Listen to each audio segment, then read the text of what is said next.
这张图片中的文字是由右至左、由上而下排列的。这是一段富有哲理与修行意味的文字，内容如下：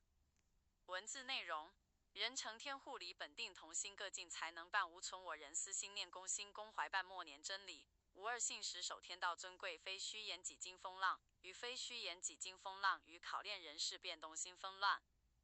简要解析：这段话多见于传统信仰或道德劝诫的语境中，核心意涵在于诚信与天道，强调人之诚心能感应天意，真理是恒定不变的，大公无私，劝诫人们放下私欲，无我相，无人相，以公正无私的心态去处事，坚定心智。提到在变动的人事与考验、风浪与考验中，应保持内心的安定，不被纷乱的人事所动摇。